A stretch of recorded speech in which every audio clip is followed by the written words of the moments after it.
আমার ছোট ভাই নওশাদ সিদ্দিকী রাজনীতি করতে নেমেছে। জানেন আপনারা, রাজনীতি করা জায়েজ, দুর্নীতি করা হারাম।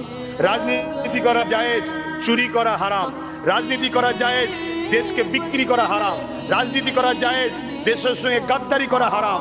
রাজনীতি করা জায়েজ, দেশবাসীকে লুটা হারাম। যারা সৎ চরিত্রবান রাষ্ট্রনেতা হয়, কি বলে রাজনীতির নেতা হয়, আল্লাহ তাদেরকে আরশে আজিমে ছায়া দেবে। জোরে বলুন সুবহানাল্লাহ।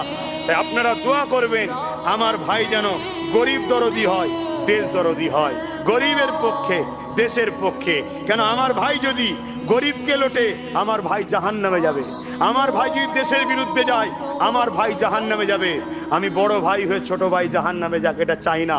আপনারা চান? চান। কিন্তু দেশ ও দেশবাসীর সেবা করা মহান নেকির কাজ। রাসূলুল্লাহ 10 বছর করে দুনিয়ার মানুষকে শিখিয়েছে। তা আমার ভাই যদি সততার সঙ্গে করে, গরিবের জন্য করে, দেশের জন্য করে, সে রাসূলুল্লাহ সুন্নাত পাবে, গরিবের দোয়া আশীর্বাদ পাবে। তাই হিন্দু হোক, আদিবাসী হোক, সাঁওতাল হোক, বাগদি হোক, খ্রিস্টান হোক, মতুয়া হোক, শিখ হোক, পাঞ্জাবি হোক, কোন ধর্ম দেখলে হবে না। নেতা হয় প্রজার জন্য, ধর্মগুরু নেতা নয়, ধর্মগুরু ধর্মের হয়। নওশাদ ধর্মগুরু সেজে নাবে না, ও মানুষ ও দেশের সেবা করতে নেমেছে। আল্লাহ যেন ওকে করার তৌফিক দেয়। বলুন আল্লাহুম্মা আমিন।